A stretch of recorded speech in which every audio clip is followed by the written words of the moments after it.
Hello and welcome to ParaPlays, and in this video I'm going to be looking at aLTsPACevr. This is a free piece of software on the Steam library. It's not actually classed as a game, it comes up under a different section. So what is it? Well, basically it's like a community meeting place. The official blurb is that you can share a room in the web with anybody in the world, attend or create your own events, share web content with others in real time, play games and hang out with friends and family and people you meet in aLTsPACevr. So I just jumped into this one. You create an avatar for yourself. I've got mine as a robot. And this was the Dungeons and Dragons room. So I thought, well, I'm going to meet a lot of nerds in here. So I came in, introduced myself, said hello. And lo and behold, what's going on here? There are a couple of guys here actually teaching other people how to play Dungeons and Dragons. So if you're into all that sort of thing, then there are rooms for that sort of thing. There is also rooms for watching a Twitch together on a big, huge cinema screen and YouTube videos and all sorts in here. And there are a host of different types of rooms. And there's avatars you can pick above your head and the way your character looks and that. And you can just basically have an open mic and just talk to people. Hold on. On the subreddit, I don't know if it's sticky yet, but there is a good tutorial that just went on the last couple of days. If you follow that, yeah. So these guys are actually having a conversation about the HTC Vive. We were talking about, of all things, the low resolution and the blurriness, and we've all got the same issues. So it really is not a user setup thing. It is the technology. The resolution just isn't there, and a lot of people will be looking at this video going, well, that's super sharp. Believe me, it isn't. These guys next to me, perfectly sharp. As soon as you get anywhere near past that barrel, it's terrible, and developers are going to have to work a way to get around that, to keep everything nice and close in order to get that real feeling of perspective, immersion and presence. And so that's what aLTsPACevr is really, and there are lots of different games rooms, there's pool rooms, you name it, there's a lot in here to say this is free, and it is quite an enjoyable social gathering. You can make friends, you can talk to people, all sorts in here. I'm sure they're going to be adding more and more and more to this. So let's jump out. I actually found another room called Frisbee Room or something like that, and I thought, well, what's that? So I'll jump in and show you. Another thing you'll notice as well is all the actual Vive users in aLTsPACe, you can see their controllers, so you know immediately who's got the Vive and who's got the enemy. I think you know what I'm talking about. I leave the sides really loose, and I can just rest the headset on without them there. Now, this was a medieval room I jumped in called Pub Games, and I noticed there's a shield, a sword, and a few other little bits on here, but I can't actually pick them up, so I am wondering whether this is a multiplayer only room.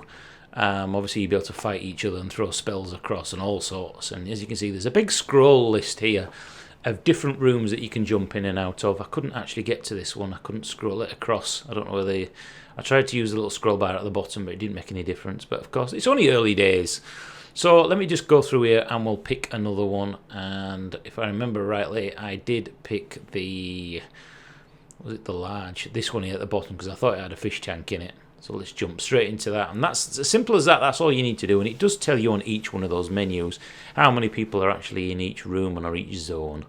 So this is how it is as I came in. It's completely empty. Nobody around whatsoever. And there is a blink system. You just look and press. And in the next Frisbee game that's coming up, I actually used the round circular pad on the Vive to move me around it, and I'll tell you what, I nearly threw up instantly. It's terrible. You do not want to get motion movement in VR. It is, makes me feel sick just thinking about it. So let me pick another one. I picked this one. There was nobody in here. Well, actually, tell a lie, there was about 9 people in the maze, but obviously you got to work your way to the other end, and I've been playing quite a lot of virtual reality for the last couple of hours, and it made me feel a little bit sick going down these corridors. So we jumped out and we went into something else.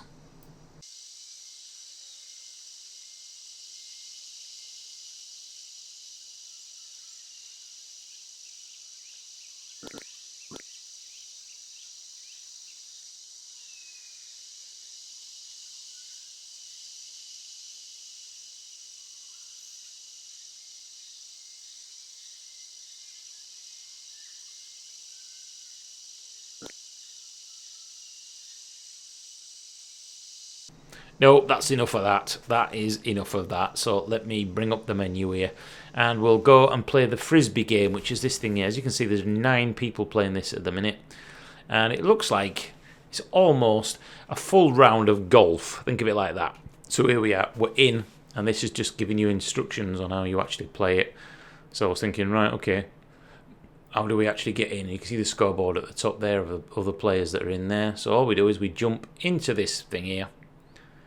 And that's how we get it. Now, unfortunately, my mic was switched off in Shadow Play, so I was talking to this guy. He said hello, and he would talk me through how to play it, etc., etc.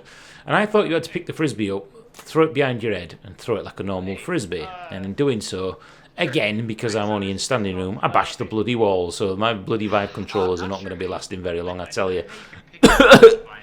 Whoops. But what actually happens is, you just hold the trigger down, it charges it up, and it throws it for you. And all you have to do is get it in the green zone, in those little spiral things, the same way that we entered the room. And that's it. Do it in as few as you can. It's like that. I actually tried to throw it like a knobhead. I'm about to show you how you do it properly. Again.